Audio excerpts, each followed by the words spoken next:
Hola, hola, ¿cómo están? Nos hemos reproducido nuevamente. Hoy es viernes, por fin es viernes. Está Nadia Guevara, que es parte de esta guarida. ¿Qué tal, Nadia? Luchando contra su alergia, dice, ¿no, Nadia? Y Jorge, feliz, empezó el Mundial. No, yo feliz de la vida. Estábamos esperándolo hace 3 años y medio justo. Y fue lindo. Fue lindo el comienzo del Mundial. Uno espera siempre que sea un espectáculo maravilloso, pero ¿sabes qué sucede? Que los equipos, los jugadores, los técnicos, están tomándole el tono a la competición. Sí, enseguida hablamos de esto. Vamos a Víctor Hugo primero. Sí. Número 1, Víctor Hugo Romero. A ver qué ha traído hoy. Les apuesto mi corona a que pronto se van a cansar. Pero miren, está sobre una dinamita. ¿Qué cosa? ¿Qué te parece, Nadia, esta Me encanta. O sea, primero me encanta que sigue con la lógica de que estábamos hablando del emperador. Del emperador. No, es el emperador de su alteza. Sí. Que como no puede decir a comer pasteles, dice que ojalá terminen las cosas pronto. Sí, verdad. Sí. Ahí está, volvemos a la guarida para preguntarle a Nadia si ha visto la inauguración. Ahora sí, punto 2, Mundial. Tomen asiento, yo les voy a invitar. Gracias. Miren, con esta crisis Yo creo que voy a poner mi puesto de café, de té y sultana. Creo que voy a empezar a vender, ya no a invitar. Té, café u chocolate. Yo tengo la pregunta del millón. Jorge está a dieta, ¿no? Ni agua, dice nada. Ni agüita. Bueno, yo sí. Yo me voy a tomar una agüita. Tengo la pregunta del millón. Ver, ya, va. ¿Vieron el acto inaugural del Mundial, la ceremonia? Por supuesto. Estabas así. Bueno, Sí. te hago la pregunta del millón. A ver. La que estuvo ahí, bajo el nombre de Shakira, ¿era Shakira? No. ¿Por qué tan segura? ¿Por qué tan segura? Ahí están las imágenes. Gracias, chicos. Tienen las imágenes de la inauguración. Es que todo el mundo, hay millones de mensajes en las redes sociales, todo el mundo diciendo, esa no era Shakira. No era Shakira. Yo hago la otra pregunta que es de 2 millones. Si no fue Shakira, a México. Bueno, México ganó bien, no deslumbró, no gustó mucho. La hinchada de México es una de las hinchadas referentes de los mundiales. Sí. Son la de Argentina, México, Brasil y Colombia. Pero ayer no se sintió. ¿Por qué? ¿Por qué? A eso iba. ¿Por qué siendo local y estando el estadio lleno con 87.000 personas? En el Mundial no se habla de localía. ¿Viste? Colgaditos, muñequitos colgaditos. En el Mundial no se habla de localía. Claro, no se habla de localía, pero sí, el local tiene la hinchada a favor. Y más que de Corea, de Sudáfrica, ¿quién puede haber? 3 personas. Sí. Entonces, estaban todos como pintaditos los hinchas mexicanos. Y uno dice, ¿qué pasa con los mexicanos? Si son siempre las... ¿Sabes qué pasó, Nadia? Que eran los fresitas. Las protestas que hay en México ahorita, porque todos dicen que, o sea, en vez de hacer un mundial para México, han decidido poner unas lonas para que no vean nada de desorden, para que no se vea el México profundo. Hay una cosa bien interesante. Bueno, pero en todos lados hay un México profundo. Y yo lo que digo es que México es un gran organizador. Sí. Lo volvió a demostrar. Los 2 partidos que hubo anoche, ayer, uno en México, Distrito Federal, y el otro en Guadalajara, impecables, los estadios, todo muy bien. El equipo mexicano no es un equipo sensacional, pero ganó bien. El otro equipo, Sudáfrica, bastante limitado. Tengo la idea de que el partido comenzó con la euforia de la inauguración y México ahí, yo le iba a México, empezó como Shakira, ¿no? Así. Y luego una planicie entre que el partido se aplanó, la hinchada, porque no estaba el pueblo ahí en la hinchada que también levante. Jorge cree que levanta la cancha, no la hinchada. Yo creo que la hinchada también puede levantar. Y luego hubo una planicie, pero bien en todo caso. El otro partido, Corea-Chequia, una línea Corea también. Fue más lindo el partido. ¿Por qué? Porque hubo más paridad, ¿no? Entonces había más competitividad entre ambos. Y lo mejor futbolísticamente de todo fue el gol de Corea, el del empate, ¿no? Un gol de una gran calidad que muestra que además los coreanos, además de la combatividad que tienen, de la dinámica, que corren como si fueran enzimas, ¿no? Han aprendido a jugar al fútbol, igual que los japoneses. Sí. Quiero retroceder al partido de México porque ahí hubo una tarjeta roja que marcó el relato, ¿no? Cuando un jugador, pero le da un golpe, como dijo un mexicano, ¡toma!, ¿no?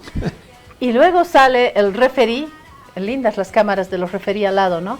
Y sale el referí a explicar en un inglés, my name is referí, no sé qué dijo, y claro, los africanos miraban como que, ¿y qué está hablando? Tal cual. Lo que pasa es que no dominaba bien el inglés, el juez brasileño, Sampaio. Ahora, yo les pregunto a usted, a ambas, que no son tan futboleras, pero ¿cómo se enganchan todas las mujeres del mundo con el Mundial? Es impresionante, ¿o no? Es que es bonito. O con el Mundial o con los chicos que nos gustan que están viendo el Mundial, así también nos enganchamos. O viendo a los jugadores. O viendo a los jugadores, ¿verdad? Porque es un fenómeno estético, o sea, a diferencia del fútbol de los 80, que eran bastante feitos los jugadores, como ahora los marketinean, los pasan por... Fiesta en la Embajada de Rusia, en el país, pero acá en La Paz hubo una celebración en la Embajada de Rusia, estuvo la guarida invitada y además de celebrar este episodio en Rusia, este momento que une a las rusas y los rusos, les cuento que el chisme, estuvo el vicepresidente Lara. Ahí no dijeron que Lara más que Boyle, no. Le dijeron bienvenido a Lara. Y tengo este video, esto dijo el embajador. A ver. Idiomas y dialectos. Rusia ha legado al mundo innumerables logros científicos y culturales que han contribuido significativamente al progreso de la humanidad. Hoy, nuestro país continúa siendo una referencia a todos los niveles. En el ámbito político, Moscú es un actor responsable y relevante en los asuntos internacionales, comprometido con los principios de la Carta de las Naciones Unidas, el respeto a la soberanía de los estados y construcción de un orden mundial más justo, equilibrado y multipolar. El año pasado celebramos el 80º aniversario del restablecimiento de relaciones diplomáticas entre Rusia y Bolivia, formalizadas el 18 de abril de 1945, en la etapa final de la Segunda Guerra Mundial. Nuestras relaciones bilaterales cuentan con una larga tradición de respeto mutuo y entendimiento. Ahí las palabras del embajador, sí, Jorge. Sí, el embajador Dmitry Berchenko, que es un amigo de esta casa, de la guarida y de Aviala. Y lo que vi es que estaba el vicepresidente Edman Lara. Tengo una foto. Dale, tengo una foto y la vamos a podemos mostrar. describir, Y también estaba el vicecanciller, sí, que supuestamente sí. siempre habla el vicecanciller, pero ahí dio el paso adelante Lara y habló Lara. Pues no, como corresponde, pero estaba presente y llegó muy puntual el vicecanciller. Ustedes ven la señora con la chaqueta celeste. La primera de todas. Exacto, es la diputada y esposa de Edman Lara. A la derecha, por supuesto, Edman Lara, que estuvo también muy puntual y dio un discurso. Yo grabé el discurso, pero no lo comparto con ustedes porque no dijo nada que en lo político, no, o sea, para comentar, claro, se limitó a al saludo, a la celebración del Día de Rusia, sí, a la amistad entre los dos países. Exacto. Estuvo como muy medido ahí, en su punto, ¿no? Estaban ahí, a su lado está el vicecanciller, llegó muy puntual también, las autoridades, por supuesto, de Rusia, de otros países. Está el embajador de India. Ahí está, ahí lo estamos viendo, con mangas blancas. A su lado el embajador de Irán, a su lado el embajador de Nicaragua, un poquito más, ahí ven a alguien que está con un celular rojo, ese es Jorge Barraza, embajador de La Guarida, que estaba grabando, y a la derecha de sombrero el colega Jorge Petino de Cuba, y los dos periodistas grabando, y muchos de los asistentes, porque hubo mucha gente, muchos de los asistentes, son muy lindas las recepciones ahí en la Embajada de Rusia. De ahí se fueron corriendo unas cuadras a la Embajada de México. Sí, claro. Porque en México había también una pequeña reunión para ver el partido, la inauguración, invitaron unos taquitos. Muy bien, el embajador siempre muy amistoso, ¿no? Estuvo acá, nos trajo la mascota de Sayú, la mascota de México en este mundial. Taquitos no, porque no había espacio, pero trajo las 3 pelotas, estuvo muy bien. Ahora, ustedes vieron una novedad para vos. A ver. El osito se llama Jin Jin. Sí. Y nadie le puede sacar la pelota. Desde que empezó el mundial. No, está ahí pegado a su pelota. Y el otro chisme es que le quiero sacar y no. No suelta. El otro chisme es cuando vino la mascota de México, Sayú, le estaba haciendo ojitos, dijo el embajador. Le está haciendo ojitos a Sayú. Muy bien. Eso es en cuanto a esta introducción. Vamos a ir, Nadia, al análisis político de esto que está sucediendo. Hay un pajarito por ahí que nos dijo, como Maduro, me acordé de Maduro. Un pajarito vino y me dijo que hay una reunión, que están cerca de un acuerdo. ¿Será? Inshallah. Pero una reunión cumbre tiene que ser. No sé, y no me imagino qué podría satisfacer a ambos lados, ¿no? Ahí el jamón, ni jamón hay, el queso del sándwich, ni queso hay, el huevo carísimo del sándwich, somos nosotros, las y los ciudadanos que estamos aguantando. Después de esta pausa, el análisis político con Nadia Guevara. Si te resfrías, consigue alivio de día y descanso reparador de noche con Refrianex comprimidos día y noche. Refrianex, siempre contigo en cada momento. Días super envidiables, ya están aquí con el DPF de Prodem. Todos a ganar, 7, 9 y 10%, días super envidiables. Esta entidad es supervisada por ASFI. Ahora estás viendo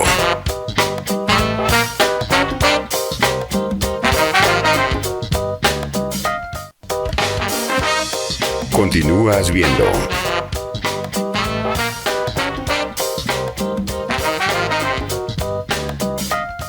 Si te resfrías, consigue alivio de día, descanso reparador de noche y fortalece tu sistema inmune con Refrianex sobres día y noche. Refrianex, siempre contigo en cada momento. Días super envidiables, ya están aquí con el DPF de Prodem. Todos a ganar, 7, 9 y 10%. Con el fútbol viene lo bueno, 7, 9 y 10%. Con los días super envidiables se ahorra contento. Soy Prodemcio y junto a Prodi te traemos los días súper envidiables del 11 de junio al 19 de julio. Abre tu DPF de Banco Prodem y recibes 7% a 181 días, 9% a 361 días y 10% a plazos mayores. Abre tu DPF de Banco Prodem en los días súper envidiables y forma tu equipo ganador. Banco Prodem. Esta entidad es supervisada por ASFI.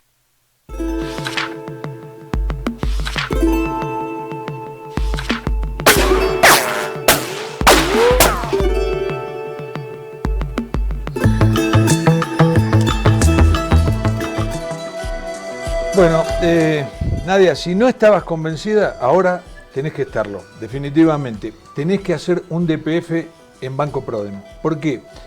En estos 39 días del Mundial hay una promoción, los días super envidiables de Banco Prodem, y en virtud de eso, y porque estamos de fiesta, cuando hay un Mundial todo el mundo está de fiesta, se aumentaron las tasas. Entonces hay tasas a 7, 9 y 10%.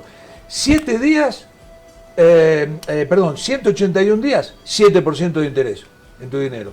361 días, 9% de interés. Y a un plazo mayor que ese, el 10% de interés. Ese supera, yo creo que se supera. Yo creo que supera todo lo que hay en el mercado. Sí. Así que es buenísimo. Hay que ahorrar en ProDem, aprovechar esto. Sobre todo porque el dólar sigue planchado, está un poquito más abajo de 10 pesos. 9.90, 9.95, 9.98. Es una manera de hacer trabajar la platita en bolivianos, ¿no? Sí. Mucha gente compra dólares y pone en el colchón, pero esa plata que no trabaja no rinde. En bolivianos se puede apostar por esta promo de... Es buenísima ProDem, la publicidad, no me digan, ¿no? Linda, Sí, se puede muy apostar bonita. por esta... El 7, el 9 y el 10. Sí. Es una buena idea. Bueno, a lo que venimos. Tengo insumos. Yo les voy a poner ahí sobre la mesa y ustedes parten. Insumo. La Embajada de Estados Unidos, pensé que era broma, creo que no. La Embajada de Estados Unidos ha lanzado un mensaje que dice: no arriesgues tu visa. Participar en actos violentos puede dar lugar a la revocación o denegación de una visa de los Estados Unidos. En mi humilde entender, eso es injerencia. Lo voy a dejar. Insumo. Afirman que bloqueos pierden fuerza y prevén el fin del conflicto en los próximos días. Ha hablado el ministro de Economía, Gabriel Espinosa. No entro en el detalle porque tengo que ir al siguiente insumo. Tuto Quiroga, que tiene una facilidad de palabra, ha revelado que Rodrigo Paz le pidió 2 veces apoyo para la ley de estado de excepción. En una larga conferencia ha pedido al gobierno que gobierne, que ponga orden, que no puede llamar a ninguna reunión a Evo Morales, que él, Tuto Quiroga, no se sentaría jamás con Evo Morales y que este gobierno está perdiendo eso, la fuerza, ¿no? Lo viene diciendo hace tiempo ya. Insumo. Me estaba yendo a Venezuela, pero mejor no me meto con el mundo todavía. A ver, personas con discapacidad protestan y piden el incremento del bono por el alza de precios. Así es, cuando hay estos conflictos, todo el mundo pide. Cámara de Industrias propone reactivar la economía con un fondo millonario y un bono familiar. Más platita, como diría Rodrigo Paz, el presidente. Samuel Doria Medina dice que la Cámara de Industria propone esto y que ellos plantean cosas que no son excluyentes, un fondo para insumos, para emprendedores y la condonación de 3 facturas de agua y luz de los más pobres. ¿Qué más? Insumo, convocan a una marcha ciudadana contra los bloqueos y la crisis económica. Entonces, contra el bloqueo, la marcha. No sé si ustedes tienen... El contrabloqueo. Sí. Nuevo ministro dijo que va a ampliar también las clases. Insumo. Federaciones Tupac Katari y Bartolina Sisa convocan a un cabildo el viernes 12, hoy en Pucarani.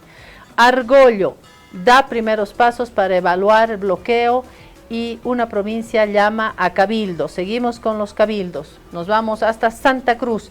Cívicos creen que el gobierno está jugando al desgaste con movilizados y reiteran que se debe decretar el estado de excepción. Ayer vi un TikTok muy gracioso que dice: como no hay estado de excepción, vamos a entrar en el estado de decepción y después al estado de desnutrición y finalmente al estado de morición, dice este TikTok. Cada cosa que hacen en las redes sociales. Bueno, ahí está la mesa servida. ¿Por dónde quieres comenzar, Nadia? A ver, ¿por dónde comenzamos? ¿Qué te parece si empezamos con la COP? ¿Sí? ¿Hay algunas señales de que es posible la instauración de un diálogo? Ahora sí, diálogo de verdad, pero da la casualidad de que quien está convocando al diálogo es Argollo, no el presidente. Hace unos días pero pará, el presidente convocó al diálogo 1000 veces y Argollo dijo que no. Ahora Argollo aceptará. No. Tampoco, porque el presidente, y esto es bien interesante, porque el presidente ha tenido una mutación en su discurso. Justo ayer estaba viendo cuándo inician los conflictos. Yo dije, porque ya entre que uno está haciendo la fila, corriendo detrás del maple de huevo, buscando cómo sobrevivir, se olvida. O sea, es un conflicto ya tan largo y que tiene tan desgastada a la población en general, de un lado, del otro, los del medio y todo, que ya uno se olvida cómo ha iniciado todo esto. Así que ayer estaba haciendo un poquito de arqueología del conflicto y me voy hasta abril. O sea, ni siquiera toquemos lo de la ley 1720, que ha sido una cuestión más de los pueblos indígenas de tierras bajas. Pero aproximadamente en el 14 de abril, ya la Central Obrera Boliviana empezó a decir, tenemos un pliego petitorio, que el 1 de mayo en el Cabildo que tiene la Central Obrera Boliviana en el Alto, leen el pliego petitorio, y sí, uno de los puntos era el incremento salarial, pero era uno de muchos puntos. Y dentro de esos puntos, si los resumimos a todos en uno solo, era no tocar el Estado plurinacional, no tocar las empresas clave del Estado, y básicamente cumplir con los compromisos que se habían hecho en campaña, ¿no? Es así, uno lo puede resumir al pliego petitorio, pero ya venían desde, como digo, desde abril. Y el presidente, no sé si ustedes se acuerdan, él sale y dice, si quieren bloquear, bloqueen. Yo no me siento con, y va cambiando, va mutando el discurso, vándalos, insurrectos y de todo. Violentos, narcotraficantes. Entonces, claro, a un lado él dice, yo llamo al diálogo, estamos abiertos al diálogo. Sin embargo, no se abre una agenda para ese diálogo. Y eso no se formaliza. Exacto. Y además, cuando uno habla de diálogo, sobre todo en estas cosas, yo puedo invitarte a mi casa y tú no sabes para qué te estoy invitando. Somos amigos. Intuyes que las cosas de las que vamos a hablar no te alteran la vida. Pero en cuestiones de Estado tienes que tener una agenda sobre qué puntos. Porque la persona que está yendo a negociar no negocia por él mismo. Tiene que tener unas respuestas previas, elaboradas, con el sector que representa. Sí, ya llevar las respuestas. Exactamente. Entonces no es el diálogo por el diálogo, o sea, no es el decir, vengan ustedes para reproducir una lógica más de prebenda en la que el Estado dice, bueno, ¿con cuánto te compro básicamente? ¿O qué proyectos puedo hacer para que te desmovilices? Sino más bien tratar las cosas de fondo. A eso me refiero con que era mucho la retórica de estamos abiertos al diálogo, pero ellos no vienen. Pero del otro lado no sabían a qué estamos yendo a hablar, de qué estoy yendo a hablar. Entonces hay una señal bien interesante en un medio de comunicación. Le hacen una entrevista presencial a Argollo hace algunos días en RTP. En RTP. Lo entrevistan a Argollo. Argollo explica por qué están movilizados, lo explica claramente. Pero dice una cosa muy interesante, y dice, nosotros estamos dispuestos a hablar con el gobierno con una agenda, que nos manden una agenda, que nos digan sobre qué vamos a dialogar. Me parece eso muy bueno, primero porque él ya, digamos, sale de la clandestinidad, aparece en un medio de comunicación muy conocido, eso quiere decir que está restableciendo el puente, digamos, de confianza, de saber que no lo van a arrestar. Punto número 1, simbólicamente simboliza mucho. Y segundo, decirle al gobierno, si vos me pones una agenda, yo puedo bajar a las bases, preguntar a las bases qué es lo que quieren y llevar una respuesta. Nadia, pero también hay una realidad. El que está protestando, el que está reclamando es la COP. Claro. ¿No? Argollo. Entonces, bueno, ¿qué reclama él también? Insisto. Para que yo haga a su vez mis propuestas de diálogo. Yo creo, y me mantengo en eso, creo que un buen punto de inicio es el pliego petitorio de abril y 1 de mayo. Porque tampoco el gobierno tiene una bola de cristal. Basarse en eso. Exacto. Esto quiere decir que este pajarito ahora, que nos alertaba sobre una posible reunión y acuerdo está más o menos acertado. Tiene base. Pero yo me pregunto, como dice Facundo Cabral, ¿por qué me pregunto tanto? Pero me pregunto también, ¿por qué solamente hablamos de la COP? ¿La COP tiene esa fuerza troncal o la COP es un camino grueso, pero un camino una columna al lado de una columna al lado de no toda, No todas las los columnas. Tupac, al lado de Tupac indígenas Katari, Poncho en el Rojo. oriente, Chapare, el eje Evo Morales, los Ponchos Rojos, zona sur en La Paz, transportistas. Son muchos elementos que por lo visto han decidido más o menos e intuitivamente, a falta de un liderazgo, más o menos ir encajando las piezas intuitivamente. Entonces es muy difícil. No, lo que dar pasa es gusto que a todos. si vos acordás con la COP, la traes de este lado del mostrador, es como que bajás el nivel de la protesta, ¿no? Ahora, quiero decir una cosa. Vos recién diste una palabra, ¿no? El maple de huevo. Ayer estábamos caminando por San Miguel, que dicho sea de paso se ha transformado en un mercado. Sí. Mercado, así abierto. Zona, para quienes nos ven fuera de La Paz, en la sede de gobierno, zona sur. Zona sur, que es una zona comercial, linda, yo qué sé, bueno, se transformó en un mercado a cielo abierto, ¿no? Con camiones que bajan mercaderías y las señoras caseras que venden y yo qué sé. Y bueno, esa gente viene de otros lados, donde está cercado y no pueden comerciar. Entonces, ¿qué hacen? Vienen y se instalan ahí, donde no hay bloqueo, y venden. Bien, eso es una. ¿Qué quiere decir eso? Una primera lectura. Esa gente necesita trabajar. Claro. Porque tiene que comer. La lectura 2. Apareció el maple de huevo, que era una cosa que la gente hacía 5 cuadras de cola para conseguir unos huevos. Bueno, ahora ya empezaron a haber huevos por todas partes. No sé si te diste Y el cuenta. precio está bajando un poco. Exacto. Ya no está en 70 ni 60, estuvo en 50, 45. Estuvo en 80. Ayer estaba a 45. Era normal. Sí, sí. Y si lo peleabas, tal vez lo sacabas por 40. Bien. ¿Qué quiere decir esto? A mí eso me trajo una idea, que es muy posible que este conflicto se vaya desinflando por aburrimiento, se vaya desinflando porque ya no tiene sentido estar un año, no se puede estar así toda la vida. Entonces, ¿qué pasa?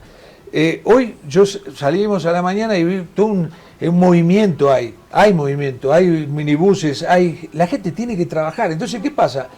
Se va a ir, me parece, que no va a haber una solución que se junten todos y dicen, bueno, firmamos este documento, se retiran los bloqueadores, no, se va a ir desinflando naturalmente, es lo que me parece, ¿no? Ahí yo propongo una hipótesis, que después de seguir, 7 meses ya el discurso del presidente y la dinámica que tiene con muchos sectores, en esto coincido, no solamente es la Central Obrera Boliviana, quizás la Central Obrera Boliviana es como la punta de lanza de todo lo que pasa y tiene la capacidad de articular a los otros sectores. Eso sí, esa capacidad negociadora, aprendida, trabajada durante décadas, la tiene la COP. ¿No? Exacto, o arrastra, ¿no? Eso sí, pero hay una cuestión bien interesante ahorita en negociación, incluso ni siquiera en negociación internacional, cuando hace uno un curso de negociación, se aprende que hay básicamente 2 tipos de negociación. La negociación de suma cero y la negociación del ganar-ganar.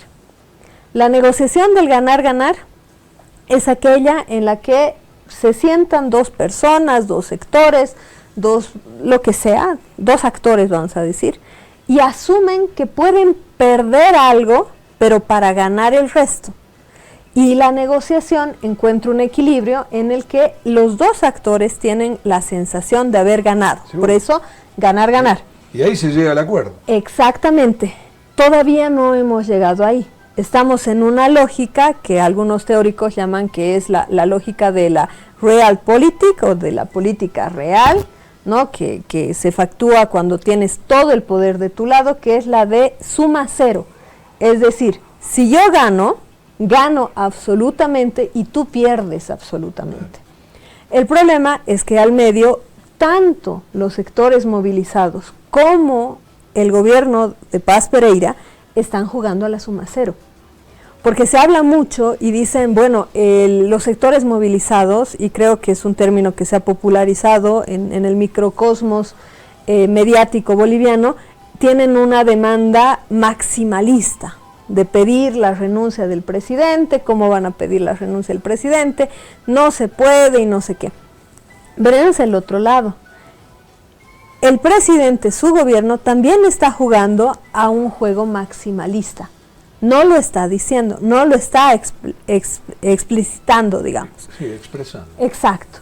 Pero está jugando también a este juego de suma cero. ¿Qué es lo que está buscando? La anulación y básicamente la desaparición de este movimiento popular, hacer que este movimiento popular, que tiene una lógica, la movilización, más allá de cuestiones económicas, están jugando a la representación, ganar eso para después poder decir, puedo gobernar sin estos pactos, puedo gobernar sin esta lógica de equilibrio, puedo gobernar sin esos otros a los que políticamente dentro del juego democrático partidario ya se dejó a un lado. Sí, pero es muy peligroso ese tipo de pensamiento. Por supuesto. Porque puede llegar a nada. Esto como si vos querés vender una casa y decís, pido $100.000, ¿no? Por la casa.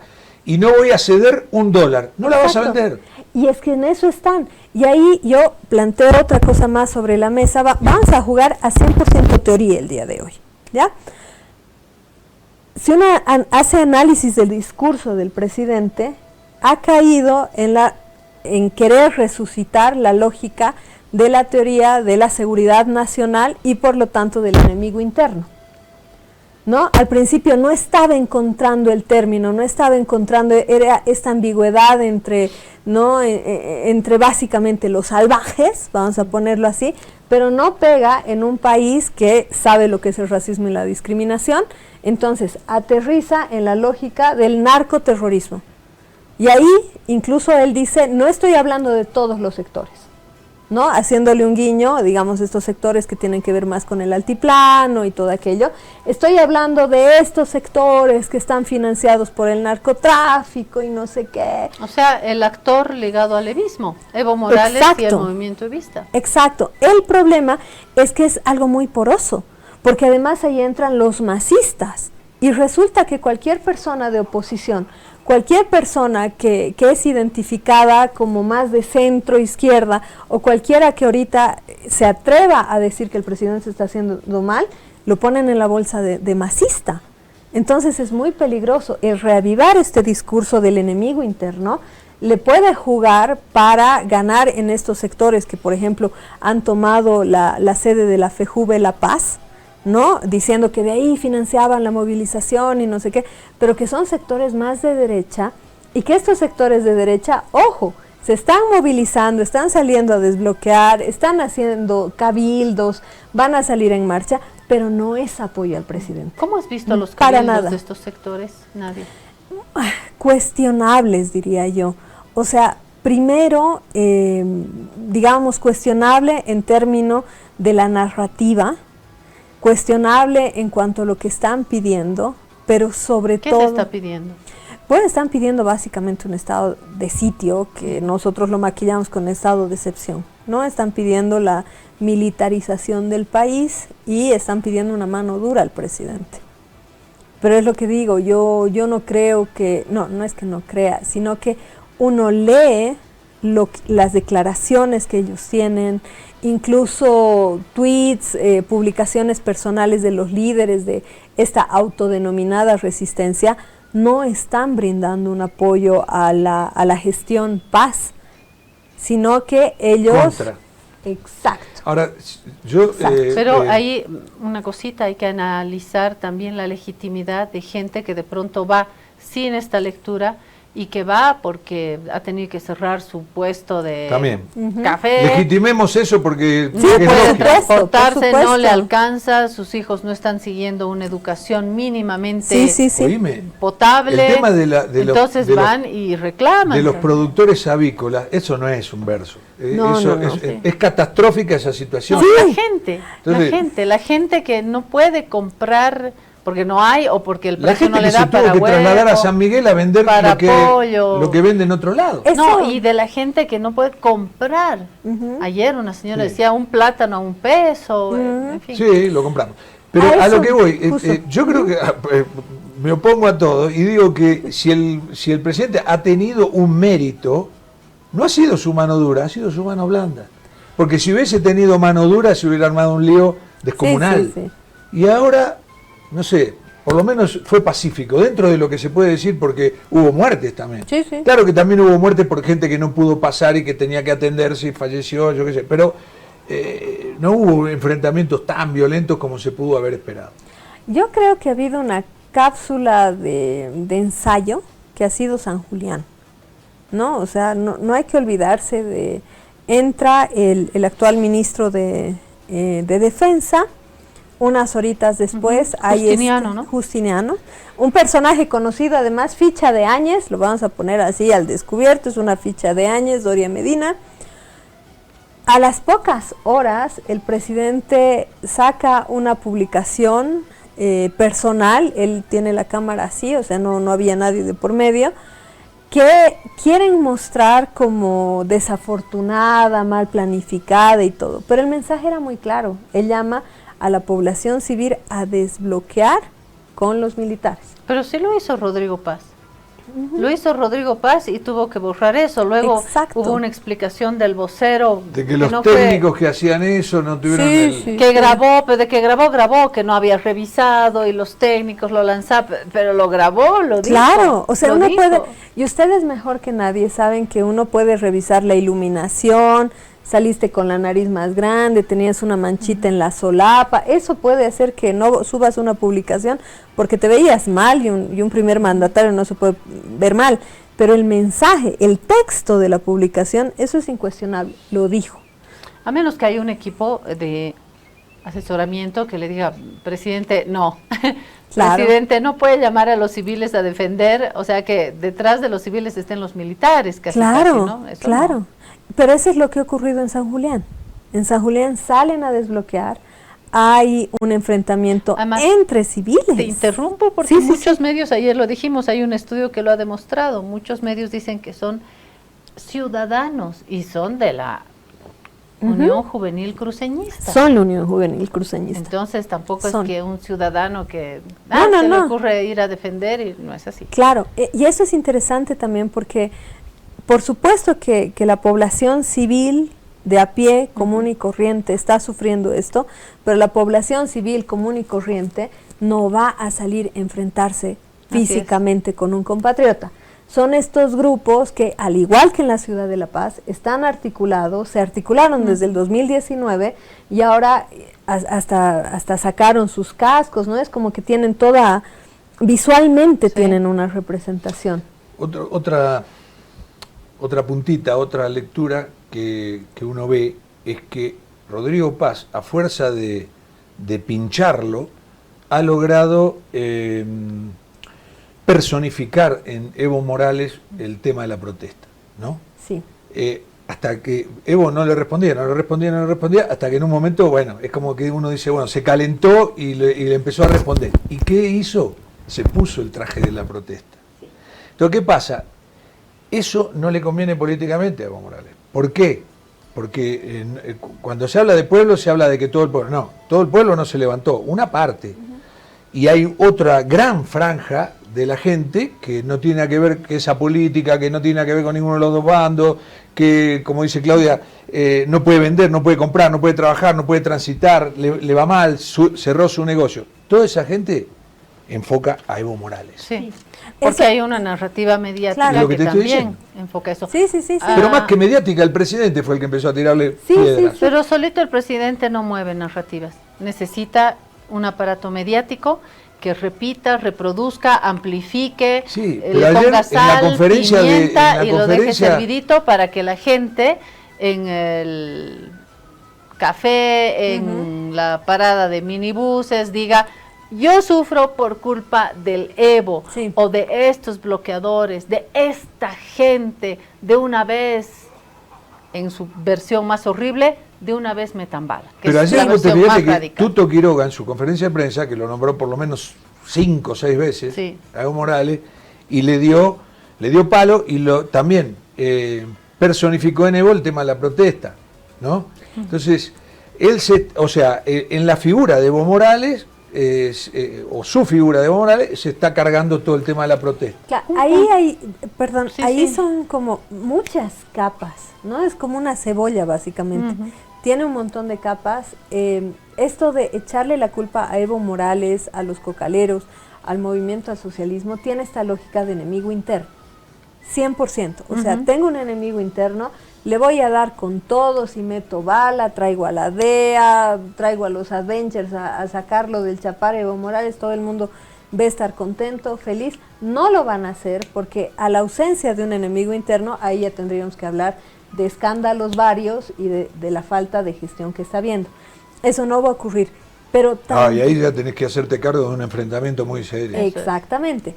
Y lo que pasa del otro lado es, están resucitando a un actor que estaba encapsulado en el Chapare, que él mismo se hace el harakiri político, llamando a que no se vote por el movimiento al socialismo, porque, seamos sinceros, si Evo Morales se quedaba callado, asumía un recambio dentro de su propio partido, hubiera existido, aunque sea 5 diputados en el Parlamento. No, pero con Luis Arce ahí. No, con Luis Arce. El 2025. El 25. El 25, porque él dice, no, Andrónico no, este otro tampoco. Y no sé qué, y vamos a tener el voto, blanco. ¿cómo es? Anular, voto blanco y no sé qué, de tal forma que ahorita en el Parlamento no hay una oposición real. Sí, se dicen cosas entre Tuto, el presidente y no sé qué, pero son más o menos de la misma línea. O sea, al final del camino se van a aliar para algo que se tenga que hacer.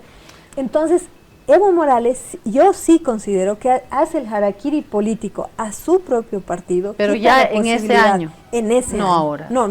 No ahora. Ya en ese año quita la posibilidad de una representación real de los sectores que históricamente habían votado por ellos y se queda ahí en el Chapare. La organización que viene de la Central Obrera Boliviana, de las confederaciones de campesinos y todo aquello, ya es una organización que pertenece a otra narrativa, a otro momento histórico, y echándole tanta atención, lo están volviendo a poner al peor enemigo que tienen, lo están volviendo a inflar.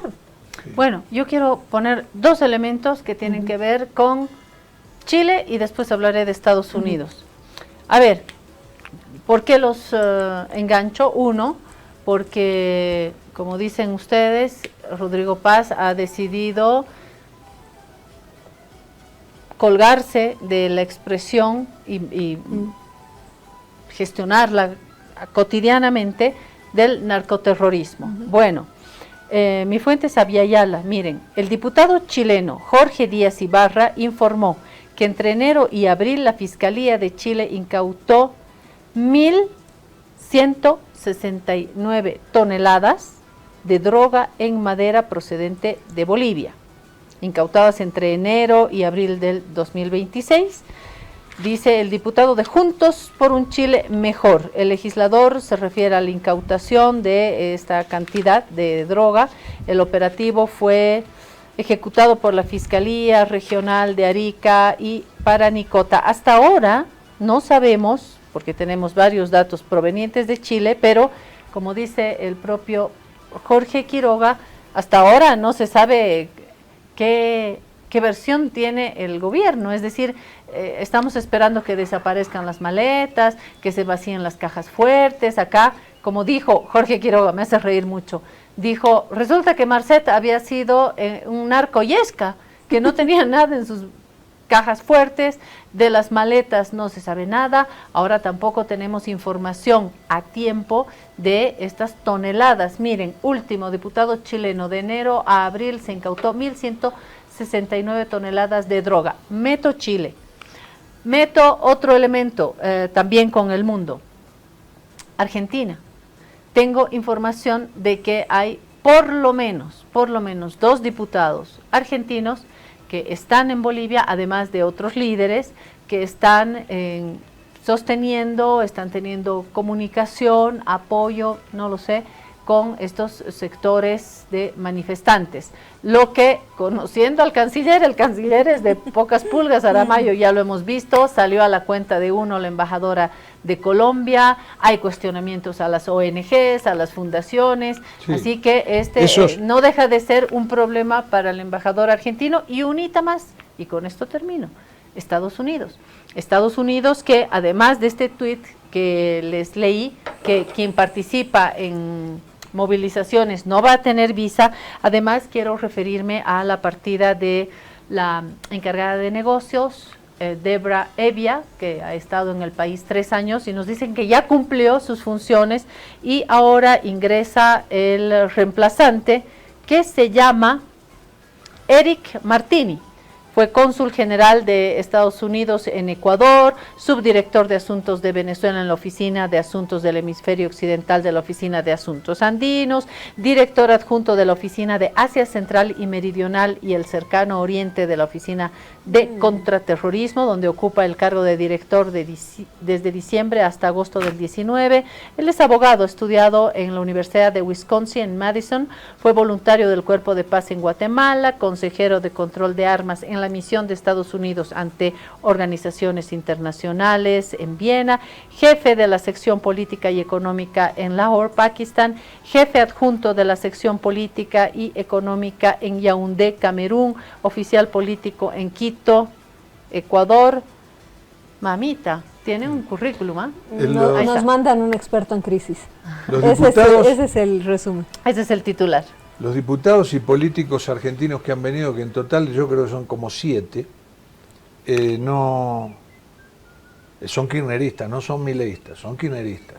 Y vienen en apoyo para claramente no tratar de voltear al gobierno. De la izquierda sin duda, pero puede que vengan de una otra rama de la izquierda en Argentina también, ¿eh? No únicamente kirchnerista. Pero bueno, ahí están. Ahí están. Lo que pasa es que es un matrimonio, la izquierda y el kirchnerismo. Es un matrimonio, ¿no? Sí. O sea, la izquierda en la Argentina en 150 años nunca pasó del 3%. Entonces, para poder llegar a situaciones de poder, tiene que enancarse en otro partido. Y en un partido más popular. Y ahora, que pueda ganar. Sí, y en este caso fue el kirchnerismo. He visto muchos sectores en Argentina de la población en redes sociales que están apoyando las movilizaciones. Acá en Bolivia hay una relación ahí. ¿Y Estados Unidos qué te provoca, Jorge? No sé, a mí me parece que el cambio de, entre comillas, embajador, porque no es el cargo exactamente, sino encargado de negocios. Encargado de negocios, es porque Marco Rubio, que es el que maneja la agenda latinoamericana, ha decidido hacer un cambio de política con respecto a Bolivia. Sí.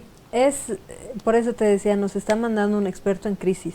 O sea, porque si lees los años y los lugares donde este señor ha estado, coinciden con momentos de crisis en los lugares donde ha estado. O sea, es una persona que con seguridad, o sea, yo ahorita me acabo de enterar, la verdad, una persona que con seguridad está llegando para ver lo que los Estados Unidos habían prometido, ¿no? Apoyar al gobierno de Paz Pereira. Esa es una cosa, esa es una decisión del Estado que manda a sus diplomáticos. Nosotros no tenemos nada que hacer ahí.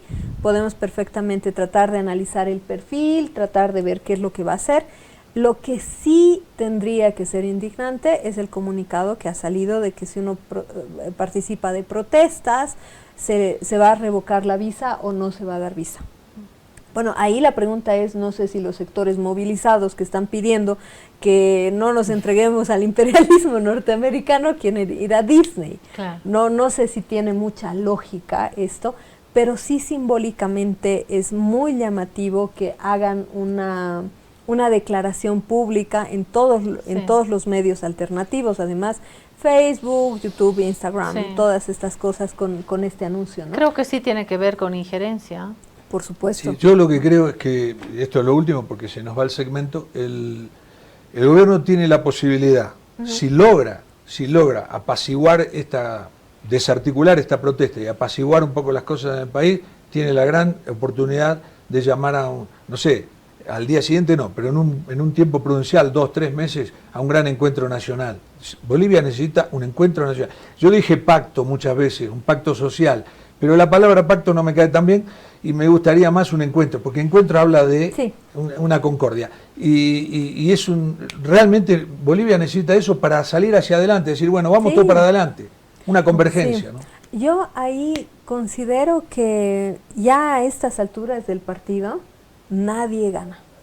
O sea, si el gobierno logra desarticular la movilización social, puede decir discursivamente que ha ganado, ha perdido La Paz y el Alto. No, ya ha quedado muy Así cuestionado. de simple. Yo no sé si algún paseño o alteño tenga algo de estima al presidente, porque hablando de los maples de huevos, hay una tragedia que está ocurriendo, es una tragedia silenciosa en la ciudad de La Paz y en la ciudad del Alto, que no tiene que ver con grandes inversiones de Coca-Cola, que decía que la Coca-Cola se va a ir, tiene que ver con el emprendimiento, tiene que ver con la confianza bajo la cual ha crecido, sobre todo la ciudad de La Paz, ha crecido con la confianza de ser sede de gobierno, de atraer chicos que vienen a estudiar del interior, la cantidad de universidades que existen en esta ciudad, la confianza. La credibilidad tiene que ver con un movimiento cultural que se da en la ciudad de La Paz y el Alto. Todo eso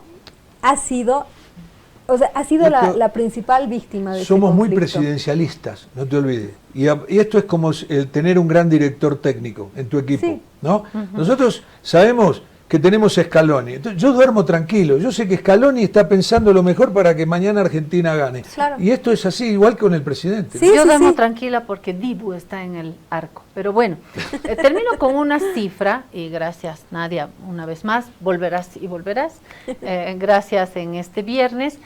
Hoy se han registrado, mi fuente es El Deber, 90 puntos de bloqueo que afectan a 6 departamentos, no solamente es La Paz, son ¿Aumentó 90, o está igual? 90 puntos de bloqueo. ¿Aumentó? Entonces, el que Jorge encuentre un minibús o encuentre huevo a 45, no quiere decir que la cosa está pasando. 90 puntos de bloqueo.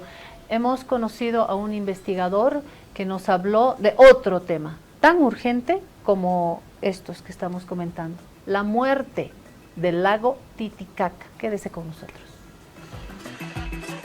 Trata la gripe y la tos seca con una cápsula blanda y efectiva. Alivíate con Refrianex Tos. Refrianex, siempre contigo, en cada momento. Días super envidiables ya están aquí con el DPF de Prodem. Todos a ganar. 7, 9 y 10%. Con el fútbol viene lo bueno. 7, 9 y 10%. Con los días super envidiables se ahorra contento. Soy Prodemcio y junto a Prodi te traemos los días súper envidiables del 11 de junio al 19 de julio. Abre tu DPF de Banco Prodem y recibe 7% a 181 días, 9% a 361 días y 10% a plazos mayores. Abre tu DPF de Banco Prodem en los días súper envidiables y forma tu equipo ganador. Banco Prodem. Esta entidad es supervisada por ASFI. Ahora estás viendo.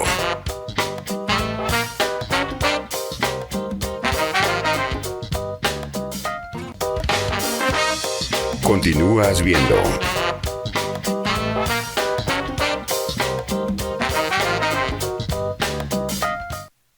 Alivio efectivo a todos los síntomas del resfrío con Refrianex comprimidos tradicionales. Refrianex, siempre contigo, en cada momento.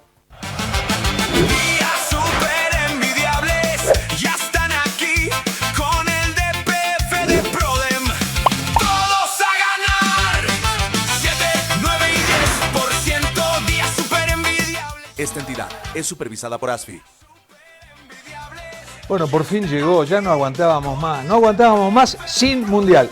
3 años y 175 días después del Mundial de Qatar, llegó el Mundial 2026. Canadá, Estados Unidos, México 2026. Y México volvió a confirmar que es un gran organizador. Todo perfecto, hubo 2 partidos, uno en el DF, otro en Guadalajara, todo impecable, estadios modernísimos, estadios. Bueno, el estadio Azteca empezó en el año 62 a construirse, pero sigue moderno, sigue espectacular. Y bueno, hubo la ceremonia inaugural, que todo el mundo la espera. ¿Qué dejó esa ceremonia inaugural? Si Shakira era Shakira o era la doble de Shakira. Realmente estaba irreconocible. Para mí no era Shakira. No importa.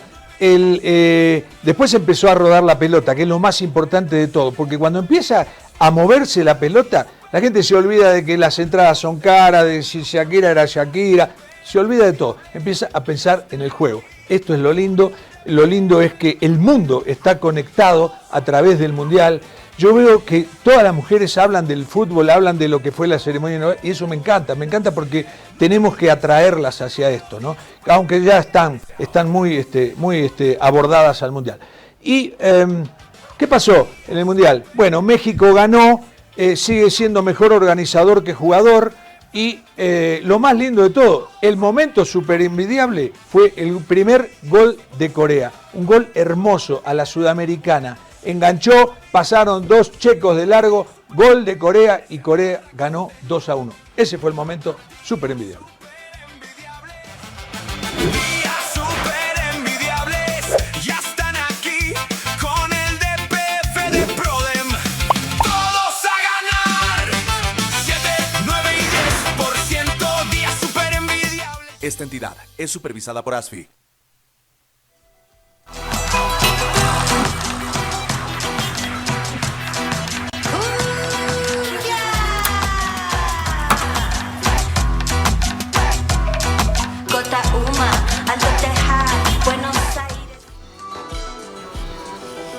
Volvemos, esa es la cápsula y ahora estamos con Ramiro Solá, como Emil Solá, como el escritor. Como mi tío. Como tu tío, Emil Pero vengo Solá. de Orinoca yo, de cerca. Muy bien. De esa región vengo. ¿Pero el origen del apellido es francés como el de Emil Solá o qué? Yo nací con S, pero me cambié a Z. A Z. Sí, porque todo el mundo se equivoca, porque uno no entiende que Solá puede ser con S. Bueno, Ramiro es investigador y tiene un proyecto que nos interesa, es urgente. El lago Titicaca se muere. ¿Tanto así, Ramiro? ¿Tanto así? Buenos días. Primeramente, mi nombre es Ramiro. Me dedico a la investigación de los lagos los últimos 25 años.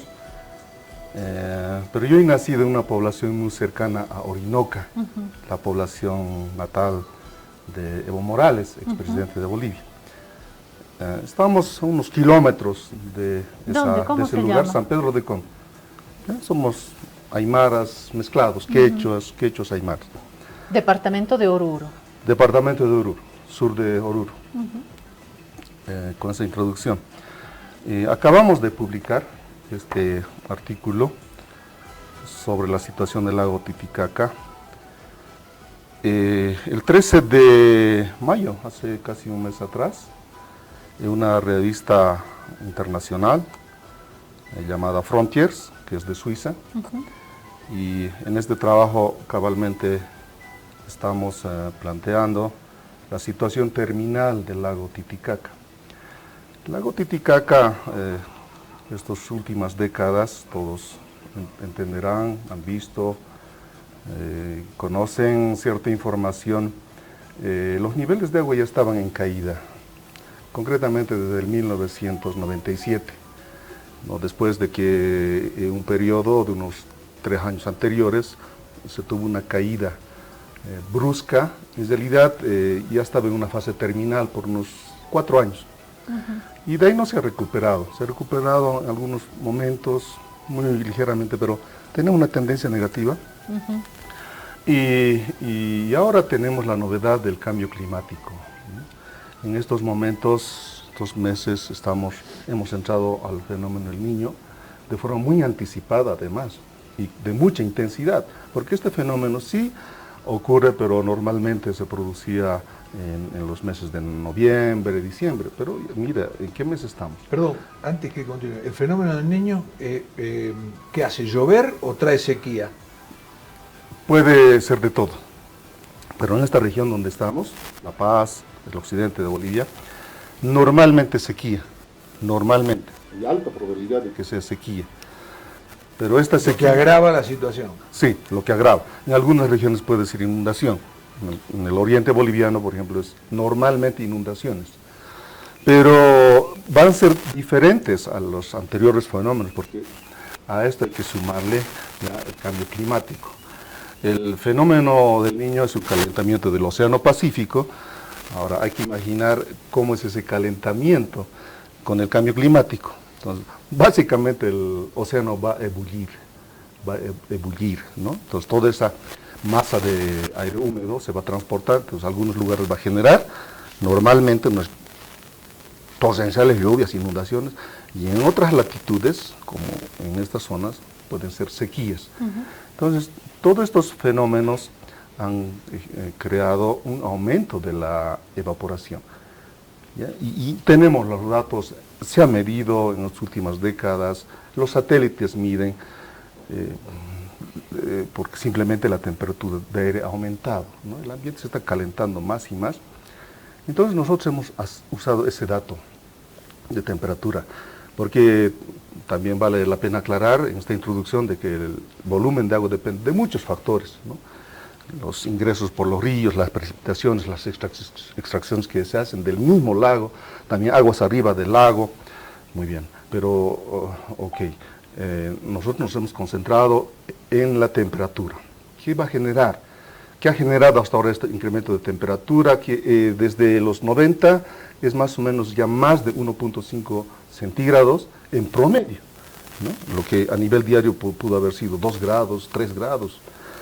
Entonces, eso hemos modelado, ¿no? Para ver en el futuro a un futuro próximo, ¿cómo podría ser entonces la condición del lago Titicaca? Entonces hemos encontrado por cálculo, es un cálculo recursivo que hay que hacer aplicando un modelo, y hemos encontrado de que en 1950, acá unos 25 años aproximadamente, el nivel de agua en el lago Titicaca ya baja de su cota de descarga. Entonces, desde ese momento, ¿no? Entra en recesión, no hay descarga, todo el sistema, entonces ya no es suficiente todo el agua que se genera para mantener estabilidad, y empieza la fase terminal. La fase terminal, valga la aclaración, es cuando un sistema está en desbalance. Eso se aplica en una persona con poca salud, en una fase terminal ingresa cuando no sabemos si le van a salvar o no, y posiblemente no. Después del 1950 hemos seguido haciendo los cálculos. Entonces empieza una fase terminal larga, no se recupera, y en 1985 definitivamente ya entra otra fase sin retorno. Sin retorno. Entonces, con esto acabo esta primera idea. Lo que vaya a pasar en el entorno del lago Titicaca, en un radio para mí de influencia más o menos hasta norte de Potosí, estamos hablando de kilómetros, 500, 600 kilómetros posiblemente, es el reflejo de lo que va a pasar en el lago Popó, en el lago Titicaca. Un ambiente más seco de lo ahora, mucho calentamiento, ¿no? Por tanto, eso dificulta la actividad económica social. Y ese escenario ya se ha repetido en estas latitudes. Se ha repetido exactamente en el periodo 1100 a 1300, cuando el lago igualmente estaba en una fase terminal, y eso explica para que... Pero luego revivió. Luego revivió en estos últimos 1000 años. Pero eso explica, ya hay estudios bien consistentes científicos de que ese fenómeno ha obligado a la desaparición de la cultura tiwanacoto, del cual actualmente todavía tenemos, ¿no? Las construcciones arquitectónicas como la fortaleza de Tiwanaco que ha quedado. Yo lo que quería preguntar, hasta el año 97 el lago estaba óptimo en su nivel de agua, ¿está bien?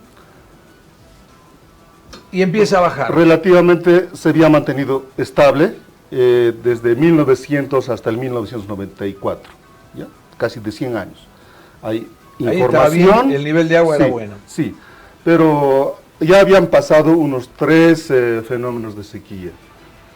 Fue uno en 1932, es inicio de la guerra del Chaco en Bolivia, del 32 al 35, hubo una sequía, ¿ya? Una sequía general. El país estaba respondiendo a ese enfrentamiento bélico, y al mismo tiempo el país sufría de falta de alimentos, ¿no? Había una hambruna al mismo tiempo. Después, en 1943, también se produce una sequía leve, baja el nivel de agua por debajo de su nivel normal, ¿no? Entró también una fase terminal, pero pequeñita. Pero el más largo fue ya el 1973, cuando yo estaba naciendo por aquellas veces, y en 1994. del 94 al 97, cabalmente ya estaba en una fase terminal, pero también cortito. De ahí empezó a recuperarse un poco, muy levemente. Pero en términos generales, cuando haces aplicaciones, análisis estadísticos, eso no cuenta, esos periodos cortos. En general, desde el 1970 tenemos una caída fuerte, histórica de los niveles de agua del lago. ¿Y ahora cómo está el nivel de agua? ¿Está malo? Pues sigue en caída. ¿Pobre? Sigue en caída, ¿no? El anteaño pasado se tuvo también otra sequía, el 2023, ya todo el mundo estaba alarmado, la gente de alrededor del lago Titicaca, entonces igual entró casi en una fase terminal, porque estaba de su nivel normal estaba a 50, medio metro por debajo, 50, 60 centímetros por debajo. Bueno, aunque sea poco o pequeño o mucho, es una fase terminal. En ese momento, cuando el lago no cumple toda la dinámica, no tiene descarga, solamente se almacena, es como tuviéramos esta agua almacenada en este vaso, déjalo un par de días, ¿no? ¿Se baja? Simplemente, no, se va, puede bajar un poquito, pero sin, la calidad disminuye, ¿no? Cuando está estancada, la calidad disminuye, ¿ya? Entonces, eso es el desastre ecológico para el mismo lago, ¿no? Todos los contaminantes tienen mayor efecto, ¿ya? En ese volumen estancado, ¿ya? Por tanto tienes un problema de inestabilidad o de estabilidad ecológica e hidrológica y climática. ¿El Popo se secó definitivamente? Cíclico también, creo. También cíclico. El Popó también en el 94-97 estuvo en una fase terminal. La inestabilidad del lago Popó es más fuerte que el Titicaca, porque es un lago pequeño, ¿no? Relativamente. Es muy pequeño en comparación a este gigante lago. El 97, hasta el 97, estuvo en una fase terminal, casi se secó el lago Popó. Había poco volumen en alguna parte, en la parte central. Pero en 1915, a finales del 1900, totalmente se secó. Eso fue ya la gran sequía del Popó. Entonces, debo 1915. 15. Desde esa fecha hasta ahora no se recupera en su plenitud. Cada año se seca el lago Popó. Ahí el año pasado hubo fuertes lluvias, era un año muy lluvioso, favorable. Casi se llena el lago, ¿no? ¿De qué se alimenta? ¿De los deshielos? Principalmente de las descargas del Titicaca. Hay una conexión ahí. Hay una conexión directa, hay un río que une, que es el Desaguadero, lleva las aguas del Titicaca al Popó. Y el resto de las cuencas vecinas, ¿no? Del Mauri, Desaguadero Central, ríos pequeños alrededor del lago Popó. Pero es lo que pasó. Entonces, cada año ya no se mantiene esa estabilidad. ¿Por qué? Porque está aumentando la temperatura de aire, es lo que genera la evaporación. Es como poner, ¿no?, esta caldera en una hornalla. Si lo pongo a 50 grados, va a perderse el agua por evaporación leve. Pero si yo le pongo más fuerte el fuego, ¿no?, 80 grados, la evaporación va a ser rápido, ¿no? ¿Cuál es el panorama inmediato para el lago Titicaca de que hay que preocuparse y qué se puede hacer, Ramiro? Eso es un tema muy sensible ya, y eso salpica ya al tema institucional, al tema social, ¿no? Y obviamente, conociendo los antecedentes, ¿ya?, posiblemente no pase nada en términos de reacción institucional social, ni de Perú ni de Bolivia, ¿no?, porque este lago es compartido por ambos países. Así como no se ha hecho nada sobre el Popó. Los datos, la información ya del lago Popó, por ejemplo, existen desde el 1880. Por primera vez Minchin, un francés, llega a esta zona y hace una descripción, ¿no?, de la vida, de la situación hidrológica y de la vida acuática del lago Popó, y está su reporte, ¿no? Se puede encontrar ahora en internet, usando inteligencia artificial, sale ese documento, ¿ya? Como todos los documentos ahora están allá en el internet, ¿no? Él ya había visto los fuentes contaminantes, ¿no? Ya había advertido de alguna minería que estaba contaminando. Entonces han pasado siglos, más de un siglo ha pasado. ¿Algo se ha hecho sobre el fútbol? Absolutamente nada, ¿no? Entonces, obviamente, eso es una tendencia, la menos deseable, pero es totalmente posible. ¿Ya? No porque a través de esta entrevista las cosas cambien en el mundo, en este país, eso es difícil, ¿no? Yo estoy acá simplemente para compartir este trabajo, esta información, que es muy irrelevante, porque si este sistema va a caer en una crisis ambiental, ecológica, climática, simplemente económica la también. vida no va a ser posible. Claro. Es decir, en la misma medida las fuentes de agua que tenemos, además muchos glaciares ya están desapareciendo. El Chacaltaya desapareció en el 2000, ahora no hay ni un gramo, ni una molécula de nieve. Los otros glaciares se siguen reduciendo, entonces incluso para la ciudad del Alto, La Paz, es un problema ya, porque estos embalses van a ir reduciéndose. Nosotros dependemos de esos embalses para tomar esta agua. Pero también hay la otra línea esperanzadora. ¿Cuál? Es lo que los chinos están haciendo, ¿no? Hay que agradecer, finalmente puede ser un país capitalista, enteramente no lo es, ¿sí? China combina una economía privada y estatal, pero muy fuerte. Acá también tenemos privada, pero no sé si funciona o no. También tenemos la privada, no sé si funciona o no. Pero en China hay un régimen que la estatal tiene que funcionar mejor o igual que la privada. Y así es. Ahorita el balance está 60% privada, 40% estatales, ¿no?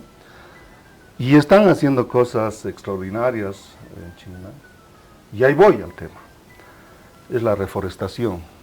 Es una arma estratégica. China tiene 9 millones de kilómetros cuadrados, 9 veces de este país, Bolivia. El 40% es árido. Y Bolivia tiene un territorio del 50% árido, como La Paz, Cochabamba, Sucre, Tarija, Oruro, Potosí, son áridos, ¿no? Hay pequeños sitios, pequeñas forestas, es árido, ¿ya? ¿Qué han hecho los chinos? Entonces saben que ellos dependen mucho del mercado mundial de alimentos, demasiado, invierten mucho dinero. Cuando ese dinero ellos lo pueden capitalizar. Entonces, ya han reforestado 1 millón de kilómetros cuadrados. O sea, todo Bolivia ya estaría reforestado. ¿Qué genera eso? Genera una sombra hidrológica. Claro, ¿dónde hay más calor? Acá está descubierto totalmente, acá hay más calor, pero está en sombra. Entonces, esa sombra reduce el calor. Y en física hay 3 principios, ¿ya?, por el cual el calor o el frío se desplaza. Uno es por radiación, por convección, y otro por tocar. Tocas y sientes, está frío o calor, ¿no? Entonces, si tienes toda esta sala ensombrecido, todo el patio, ¿okay?, estás atenuando, ¿no?, el cambio climático. Seguro. Si estás atenuando eso, entonces estás creando un clima más frío que el agua puedes conservar. Te cuento, pero además, una cosa, los equipos que están ahora en el Mundial en Estados Unidos, donde va a haber un calor extremo, se pelean por jugar en los estadios que tienen techo, porque eso hacen como un 70% de sombra, queda solamente el rectángulo al sol, pero el resto está fresco, y eso da una frescura general, ¿no? Hay una experiencia muy hermosa, hay que verlo, invito a ver a toda la población. El sistema de refrigeración que tiene el aeropuerto de Arlanda en Suecia, en Estocolmo. No usan energía, como estamos usando acá. Usan energía del agua, nada más. El agua subterránea es en circular. Entonces, en verano, ¿qué pasa? Como dice, 40 grados hoy día en Europa, ¿no? 35 grados. El agua bajo el suelo, ¿en cuánto está? 10 grados, 8 grados, hacen circular. Entonces, refrigera. Ese mismo agua sirve para calentar el invierno, porque ahora está invertido, ¿no? Tienes en el ambiente más frío, menos 10 grados, pues en Estocolmo. Y abajo, ¿con cuánto está el agua? Más 10. ¿Okay? Ese principio de termodinámica puede dar enormes beneficios. Entonces, ahí va, reforestando. ¿Qué va a conseguir China? van a reforestar, van a cambiar el clima de China o del mundo, y del mundo, porque todo esto es un elemento único. Van a generar con la foresta, disminuir la evaporación, van a capturar agua, ¿no? el agua atmosférico, el vapor, van a generar agricultura. Oxígeno. Agricultura en agroforestería. ¿No? Aquella agricultura que ahora necesita abonos químicos, no, con la agroforestería ya no. No, mira, estamos en el sur de Oruro, de esa población que vengo, tenemos un proyecto de 1000 hectáreas en agroforestería, repoblando lo que sería... Claro, son políticas de Estado que no se toman. En una gran ciudad hablamos, ¿no? No en un pueblo, pero en una gran ciudad, con 1 millón de árboles más, se reduce en 1 grado la temperatura. Así es. Además, y ahora le pregunto, en el tema de mercado de carbonos, ¿cuánto se puede generar con 1 hectárea de forestado? No sé. Por eucaliptos, digamos, son los que más, son árboles gigantes, más captan, tienen follaje, 100,000 por año, $100,000. Entonces, si los chinos van a reforestar de 1 hectárea, ellos van a reforestar 1 millón de kilómetros cuadrados. De ese 1 millón ellos ya han avanzado un 50%, ya han avanzado, entonces al 30 ellos van a tener 1 millón. Pues han asegurado todo, energía, seguridad alimentaria, es una buena opción. Entonces yo directamente quiero ir al grano acá. Todo depende de la conciencia, de la alta conciencia del ser humano, nada más. En el momento que tengamos esas condiciones, todo va a ser posible. Va a ser posible salir de esta crisis climática, ¿no? Hay una transformación energética rápida en el mundo. El mundo se mueve muy rápido, la sociedad, el fútbol, muy rápido. Este país no. Y entonces, la gran pregunta me queda, ¿por qué este país es muy lento? Gracias, Ramiro, por traernos esta información, esta actualización, un tema que sí nos tiene que ocupar con una perspectiva de solución. Que tenga una buena semana, un buen fin de semana y que tengamos una buena semana y que se solucionen nuestros conflictos. Gracias por habernos acompañado.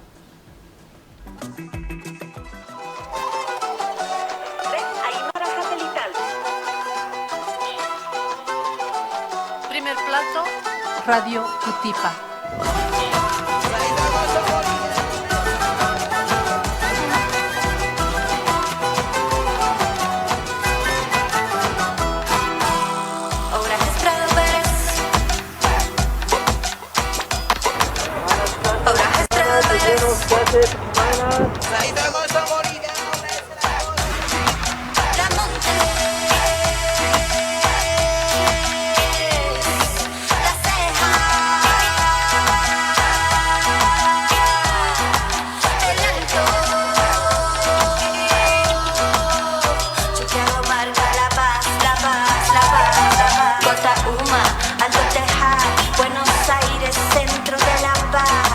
Chicana, Pachumani, Chasquipampa, ahora es Prado Pérez, Miraflores, Pampa.